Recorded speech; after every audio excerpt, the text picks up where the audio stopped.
Olá pessoal, dando continuidade à nossa série de resoluções da prova de vestibular de verão de 2019 da UEPG, a questão 2 da prova de física, ela fala assim, que um objeto de massa 100 gramas é lançado verticalmente para cima, com uma velocidade inicial de 20 metros por segundo, a partir de uma altura de 1 metro em relação ao solo. A tabela a seguir apresenta os valores da posição em função do tempo para o movimento do objeto. A partir do enunciado e desprezando os efeitos do atrito, assinale o que for correto. Então aqui ele mostra uma tabela, onde na primeira linha eu tenho o tempo e na segunda linha eu tenho a posição y desse objeto em relação ao tempo. Na pergunta 01, né, na nossa afirmação 01, ele coloca assim que para um observador fixo ao solo, a trajetória do objeto é uma parábola.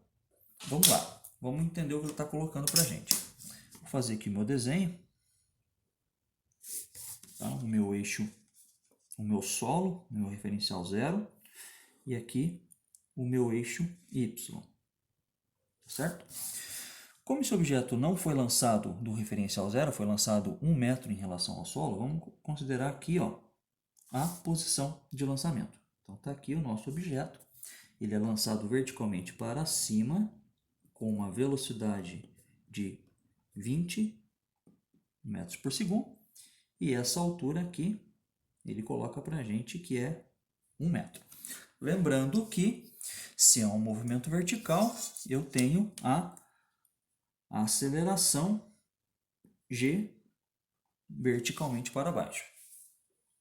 Então vamos lá. Ele está querendo dizer que se eu tiver um cara que está fixo nesse, né, ao solo, então vamos pensar um cara aqui, meu bonequinho. Se esse cara estiver fixo ao solo, ele vai ver uma trajetória em forma de parábola. Bom, a resposta é não. Por que a resposta não? É não. Porque não existe movimento relativo na direção x, né? Tanto este cara aqui, como ele está fixo, quanto o meu corpo que está em movimento vertical, eles possuem velocidade nula na direção x.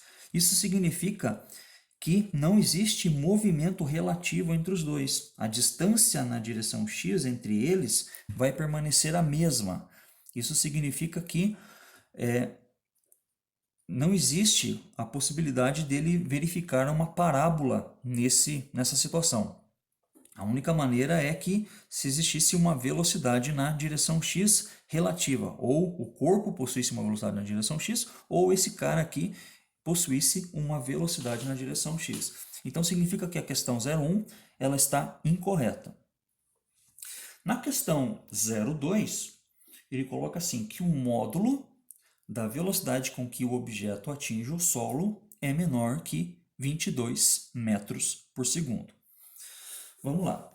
Essa questão existem várias formas de resolver ela. Você pode utilizar as equações de movimento com velocidade variável, ou você pode utilizar as equações de energia. Eu acho mais rápido você fazer pelas equações de energia, tá?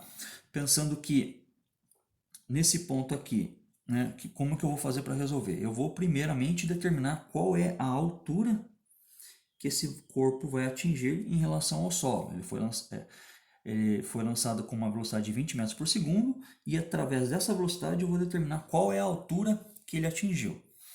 Tá? Então eu vou dizer que aqui ele possui uma energia cinética e toda essa energia cinética nesse ponto ela vai se transformar em energia potencial nesse ponto aqui, de tal forma que eu posso dizer o seguinte, que a energia potencial nessa posição ela tem que ser igual à energia cinética nessa posição. Energia potencial a gente sabe que é mgh. Energia cinética mv ao quadrado sobre 2. A gente já pode eliminar a dependência das massas e eu concluo que a A altura que esse cara vai atingir em relação a esse ponto aqui é dado por v ao quadrado sobre 2g. Se a gente continuar aí o raciocínio, né, v ao quadrado é a velocidade inicial, então vai ser 20 ao quadrado. 20 ao quadrado é 400. A aceleração gravitacional vale 10. 10 vezes 2 dá 20. Isso significa que ele atinge uma altura de 20 metros em relação ao ponto com que ele foi lançado. Agora, a sua altura em relação ao solo, ela vai ser 20 metros mais 1 metro. Ou seja, ele tem uma altura total em relação ao solo de 21 metros. Novamente, eu vou utilizar as equações de energia. Como é que eu vou pensar? Que essa energia potencial, nessa posição, quando ele atingir o solo aqui, ela vai totalmente se transformar em o quê? Energia cinética. Então, que eu tenho energia potencial, novamente se transformando em energia cinética. E aí, utilizando a equação novamente, a energia potencial é igual à energia cinética, mgh é igual a mv ao quadrado sobre 2. Se você eliminar as massas, você acaba encontrando uma relação bastante útil, que a velocidade é igual a raiz de 2gh. Então, a velocidade vai ser igual a raiz de 2 vezes 10 vezes a altura, que agora é 20 mais esse 1 metro, ou seja, 21 metros. Isso aqui dá igual a raiz de 420. Isso significa que, se você fazer as continhas com calma, você vai encontrar uma velocidade de aproximadamente 20,5 metros por segundo.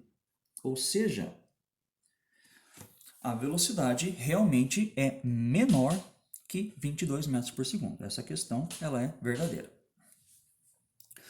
A próxima questão, né, a 04.